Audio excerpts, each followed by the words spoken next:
వేదభూమిలో పుట్టి ఆదిదేవుని పాదసేవలకు జీవితాలు అంకితం చేసిన జాతి మల్లెలు, స్వచ్ఛమైన ప్రేమకు ప్రతిరూపాలు, సకల నాట్య కళారీతులకు సజీవ శిల్పాలు, అకుంఠిత భక్తిభావనతో మనసా వాచా కర్మణ భగవంతునితో ఐక్యతను పొందే పావన చరితులు ఈ కళారాధకులు. కానీ కాలచక్ర భ్రమణంలో కర్కశత్వం నిండిన వికటాట్టహాసాలకు భయపడి అవహేళనకు లోనై మలిన కుసుమాలని పతితలని ముద్రలు పడి సమాజపు వికృత పదఘట్టనల క్రింద పడి నలిగి బ్రతుకులు భారమై పగిలిన మనసుల్ని పోగు చేసుకొని చెట్టుకొకరై పుట్టకొకరై బోరున విలపిస్తూ బ్రతుకు భయంతో దూరంగా ఎటో ఎటో చీకట్లో సమసిపోయారు. కొంతకాలానికి అలా నలిగిపోయిన ఒక పువ్వు వెలుగును చూసింది. తనకో స్థానం సంపాదించుకుంది. గాయపడిన గుండెకు సేద తీర్చుకుంది. కొత్త ఊపిరి పోసుకుంది. మొక్కై ఎదిగింది. మానై పెరిగింది. మహావృక్షమై విస్తరించింది. కాలిపోయిన జీవన సౌధాన్ని పునర్నిర్మించుకోవాలని, చెదిరిపోయిన సుందర స్వప్నాల్ని తిరిగి సొంతం చేసుకోవాలని, చేదరించుకున్న సమాజాన్ని సిగ్గుపడేలా చెయ్యాలని, ఆత్మవిశ్వాసం అనే ఆయుధంతో జీవన పోరాటం సాగించాలని అవహేళన చేసిన సమాజం వైపు మహాప్రభంజనంలా దూసుకొస్తోంది.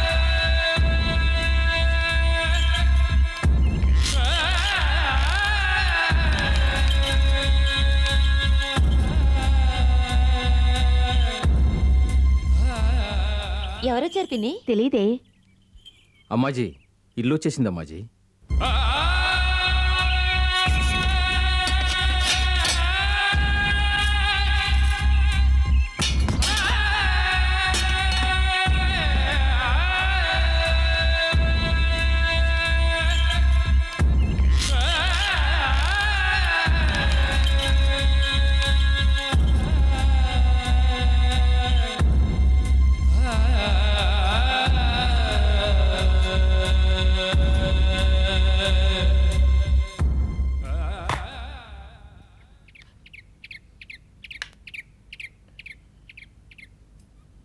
కృష్ణ, భూదేవికి నమస్కరించి పాల చెంబు తీసుకునిరా. మిగిలిన వారు నడిచే భూమి మనం పూజించే భూమి.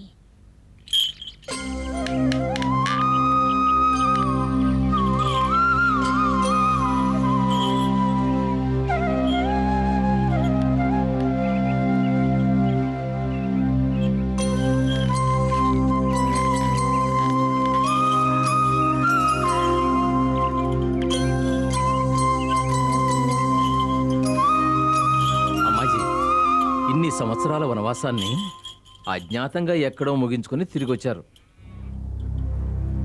ఇప్పుడు యుద్ధం మొదలవ్వాలి. కృష్ణుణ్ణి కలవాలి. ఆయన ఎవరి పక్షమో తెలుసుకోవాలి. శంఖం ఊదవలసింది ఆయనేగా. ఇది నేను నడిచిన భూమి, నా బిడ్డ నాట్యం ఆడిన భూమి. దీన్ని వదిలి వెళ్ళినప్పుడు నా మనసెంత బాధపడుంటుంది. పుట్టింటి నుంచి తన్ని తరివేసినట్టు అనాథగా బిడ్డని తీసుకుని వెళ్ళాను. ఇప్పుడు మళ్ళీ తిరిగొచ్చాను.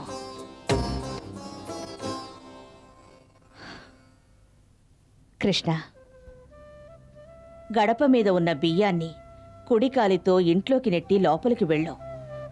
మనస్ఫూర్తిగా కళలన్నీ నీలో కొలువుంటాయి. నీ పాద రేణువు కూడా జతిని అనుసరించి ఆడుతుంది. కులదైవాన్ని మనసులో తలుచుకుని వెళ్ళావు. నువ్వు రామ్మా. నువ్వు వెళ్ళమ్మా. వాన రాకడా ప్రాణం పోకడా ఎవరికీ తెలియదని పెద్దలంటారు. జీవోత్సవంలా నేను వెళ్లడం చూసిన వారికి పెనుగాలిలా తిరిగొచ్చానని, నా ఇంటి తలుపు తెరిచానని తెలియాలి. వచ్చిన వెంటనే ఊరు వాళ్ళతో గొడవ పడకుండా ఉండలేవా? అవన్నీ తర్వాత చూసుకోవచ్చు. నువ్వు ముందు లోపలికి పదా. రామ్మా.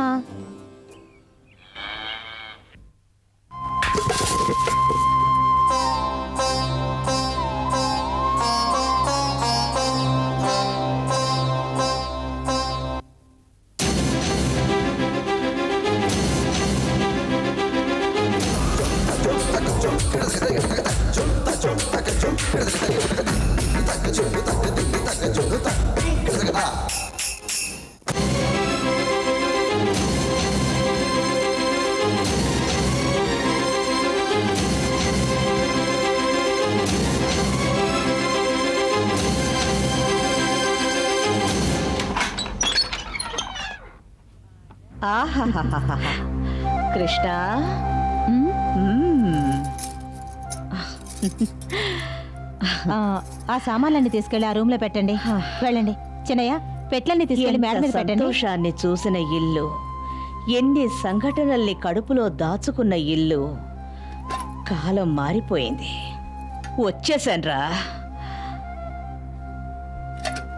నీ అంతు చూడకుండా ఈ మనోహరి వదిలిపెట్టదురా, వదిలిపెట్టదు. చిన్నయ్య, అమ్మా ఇట్రండి. ఈ రూమ్ కాస్త శుభ్రం చేయాలి, మర్చిపోవద్దు. వెళ్ళండి. అలాగే అమ్మా. హ్మ్. మా నాన్న కట్టించిన ఇల్లు మెరుగు కూడా తగ్గకుండా అలాగే ఉంది. దుర్మార్గులారా, ఎన్ని సంవత్సరాల తర్వాత వచ్చాన్రా. విసినికర్రేదిరా, విసినికర్రా. అమ్మగారు, కాపీ.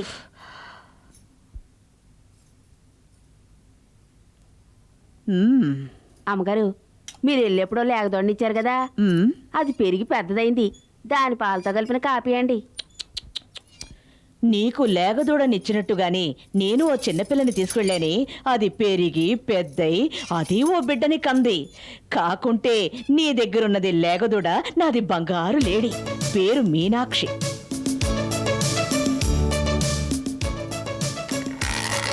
ఏమిటి మీనాక్షి, ఏదో దీర్ఘాలోచనలో ఉన్నట్టున్నా? అవును, ఈ పెన్నుని ఊదితే ఏం యాక్షన్ ఏం రియాక్షన్ అని కనిపెడుతున్నాను. అది ఆల్రెడీ న్యూటన్ కనిపెట్టేశాడుగా, నువ్వెందుకు కొత్తగా? ఆయన మాత్రమే కనిపెట్టాలా? నేను కూడా కొత్తగా ఏదైనా కనిపెడితే సరిపోతుంది. కనిపెట్టడం గురించి తర్వాత ఆలోచిద్దాం. ముందు లేచి సరిగా కూర్చో, కళ్యాణి మేడం వచ్చే టైం అయింది. ఆవిడ క్లాస్ మరీ బోరే. ఎప్పుడు చూసినా పాఠాలు పరీక్షలు అంటారు. పోనీ ఓ పని చేద్దామా? సబ్జెక్ట్ గురించి కాకుండా ఇంకేదైనా ఇంట్రెస్టింగ్గా మాట్లాడమందా? ఉమ్, ఎలా చెప్తావే? ఏం వర్రీ అవ్వకండి, దానికి నా దగ్గర ఒక ఐడియా ఉంది. అది లేవు. ఏమిటి? చూస్తూ ఉండు. రెస్పెక్టెడ్ మేడం,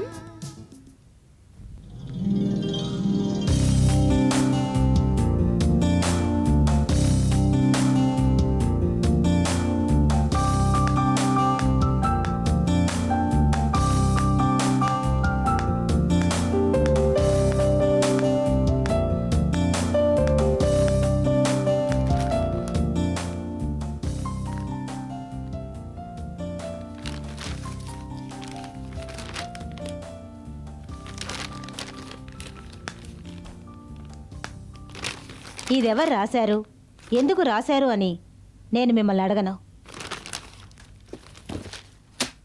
ఎనీహౌ, మీకున్న అదే ఫీలింగే నాకు ఉంది.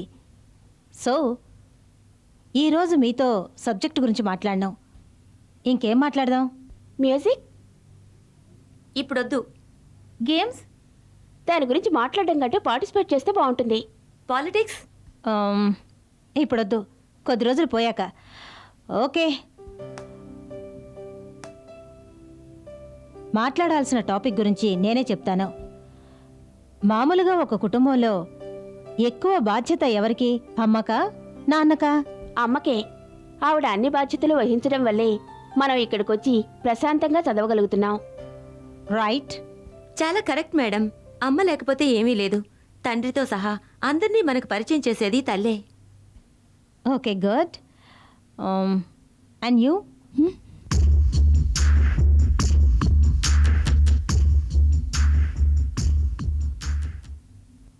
అమ్మ గురించి మాట్లాడారు,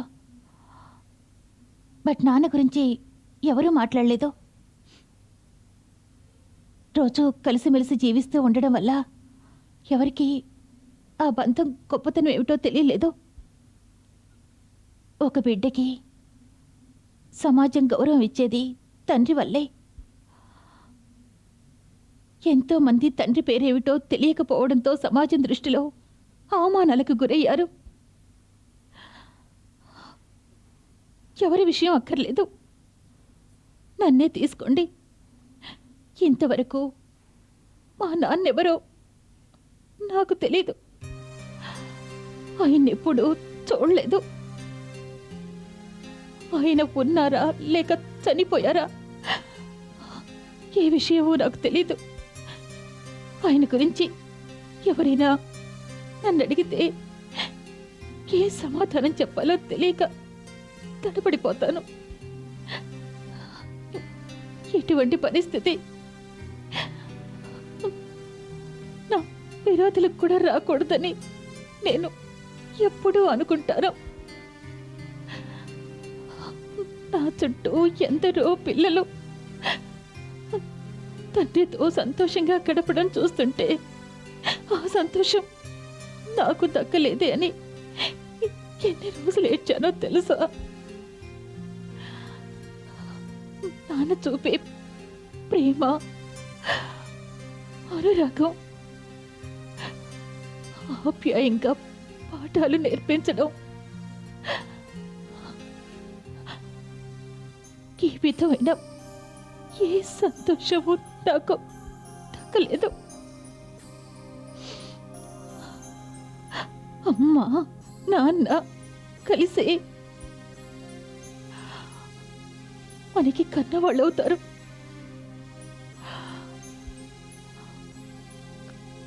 కానీ నా జీవితంలో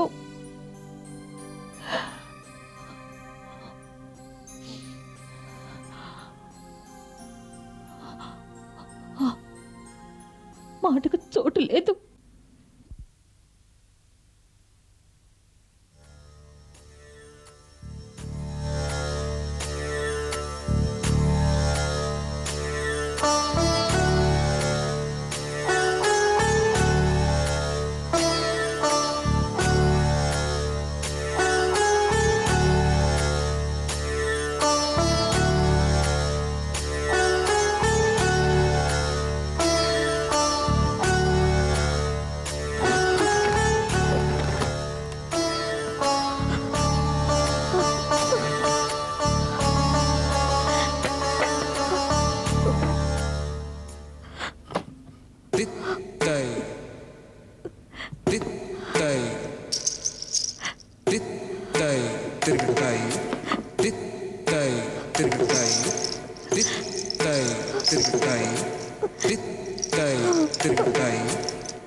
కాలికి కంఠానికి జరిగే పోరాటంలో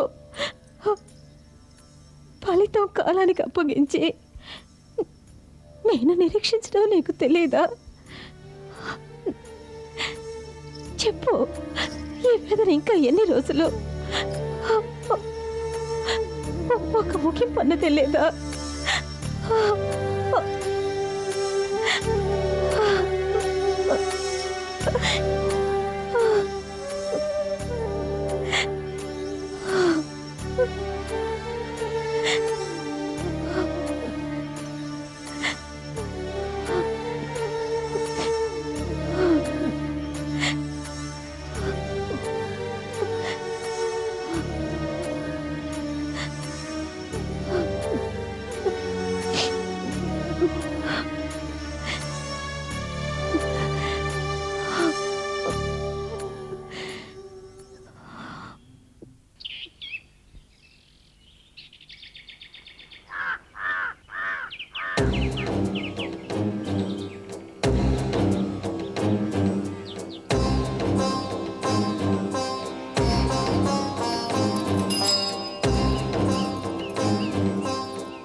ఏ శారదమ్మా ఆ, ఎలా ఉన్నావు? నాకే మనో నువ్వు లేక ఈ ఊళ్ళో అందరూ పేటరేగిపోతున్నారు. నువ్వు వచ్చేసావుగా, ఇక ఆ రుద్రమూర్తికి నోరు పడిపోతుంది. ఆయన గారు తిరుగుతున్నాడా? ఆ ముసలాడికి చింత తెచ్చినా పులుపు చావలేదన్నట్టు వయసుడిగినా వంకర మాటలు ఏం తగ్గలేదు. అవును, ఇక ఇక్కడే ఉంటావుగా? ఇక్కడే ఉంటాను, వస్తాను. ఆ వెళ్ళిరా. ఎవరు? శాంతమ్మ. ఏమిటి ఈ అవతారం? మా ఆయన పోయి 5 సంవత్సరాలైంది, నీకు తెలీదా? నిజంగా తెలియదు. మీ ఆయన పెద్ద జమీందార్లా ఉండేవాడు, దానకర్ణుడు. నిన్ను ఈ అవతారంలో వదిలేసిపోయాడా? శుక్రవారం వస్తే వీధంతా ముగ్గులు వేసేదానివి, నీకీ అవతారమా? అంతా నీ తలరాత. ఏం సుబ్బాయమ్మ, బావున్నావా? ఊళ్ళో ఎవరెవరున్నారు? మంచివాళ్ళందరూ పోయి చెడ్డవాళ్ళున్నారా, లేక బియ్యంలో రాళ్ళున్నట్టు 2 రకాలు ఉన్నారా? ఆ, మెల్లగా వెళ్ళు తల్లి, మెడ బెణగ్గలదు.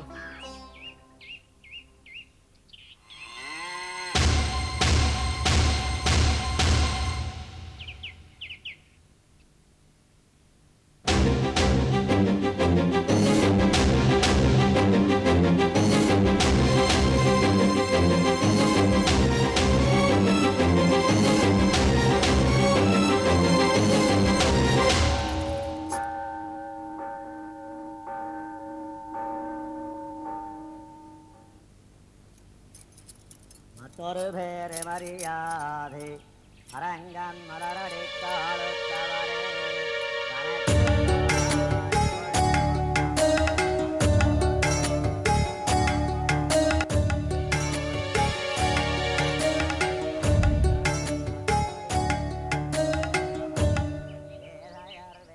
రుద్రమూర్తి శాస్త్రి,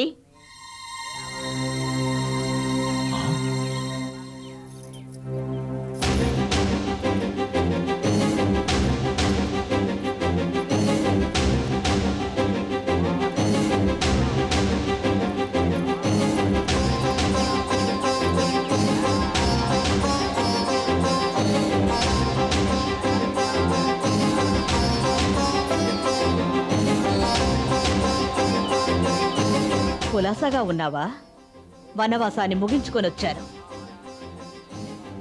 అప్పుడు చేసిన శపథాన్ని నెరవేర్చుకోవడానికొచ్చాను. శాస్త్రి,